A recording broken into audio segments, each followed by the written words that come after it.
Trigonometry. We learned in high school how to solve a right triangle trigonometry properties, and we learned what's the opposite, what's the adjacent, and what's the hypo. Now we're going to revisit that topic and make sure you guys are on the same page and ready to jump into calculus and solve any trigonometry problem that may face you while you're applying the new concepts that you learn from calculus. Let's jump into our presentation. So this is a right triangle with an angle of 90 degrees. Usually you remember in your high school you used to look for the sine and cosine and the tan for angle X in here, and you defined in the past the string or the hypo, and you define this branch as the adjacent part of the triangle, and you define this part as the opposite. In this case, the opposite is giving it a letter of O, adjacent letter of A, and the hypo is a letter of H. And for the sake of showing you the concepts and reviewing with you what you learned in high schools, we give the opposite a value of 3, we give the adjacent a value of 4, we give the hypo a value of 5. So, as you remember, if we used to say what is the sine of the angle X, or what is the sine of X for short, that's the opposite over the hypo. In this case, 3 over 5. Cosine of X is the adjacent to X over the hypo. The tan is the opposite over the adjacent, in this case 3 over 4. Then we learned how to find the secant of X and the cosecant of X and the cotan of X. Cosecant of X is the hypo over the opposite, which is vice versa of the sine of X, which is the opposite over the hypo. And the secant is the hypo over the adjacent, which is the invert of cosine of X. Cosine of X used to be A, the adjacent, over the hypo. And tan and cotan are inverted as well. So that make life easier for you if you want to remember sine, cosine, and tan, but I don't advise you at all to remember. Math is not about memorizing.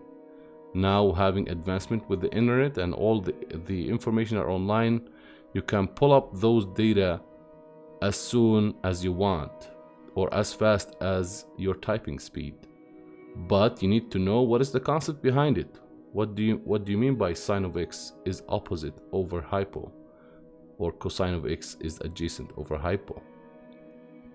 So don't save anything in your mind. That's what I advise you. Everything is online, everything is in books, and it's easy to be accessed, but understand the concept behind it. That's what matters. Now we have two special right triangles. Right triangle mean a triangle with an angle of 90 degrees. The first type, we have the 90 degrees here, and we have the other two angles of the triangle are 45 and 45. If you remember from your mid-school or high school, the total number or the sum of the angles of a right triangle, or any triangle basically, should be 180 degrees. In this case, you have 90 degrees here, you have 45 here and 45 here. The other case, you could have a 90 degrees here, and you have a 60 degrees on this angle and 30 degrees on this angle.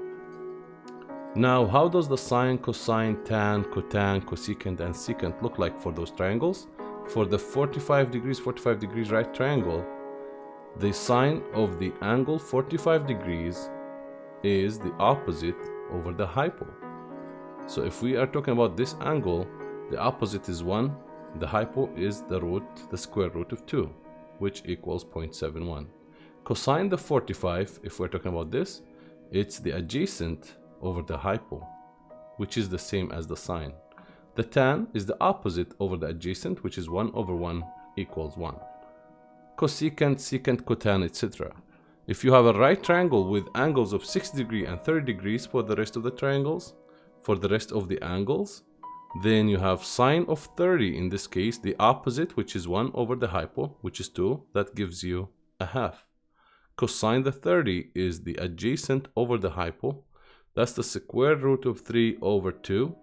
Tan of 30 is opposite over adjacent, which is 1 over the square root of 3.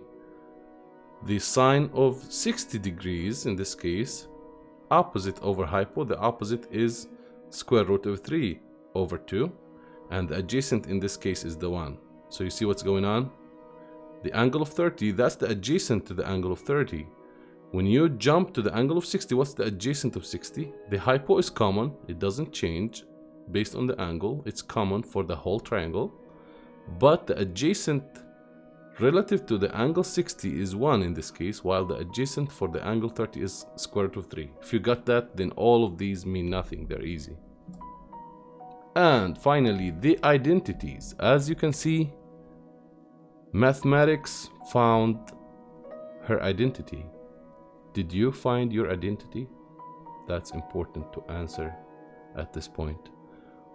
Well, all jokes aside, identities, you don't need to save anything in your mind. I mean, if you save it in your mind, make your life easier, maybe the hand operated solution will be faster for you instead of going back always to references. But again, it's math, man. You don't save anything in your mind. As long as you understand what's going on, then you don't need to save anything in your mind. So here it is. I combined the most famous identities for you so that you can go back to them whenever you need them as we're moving forward with our calculus.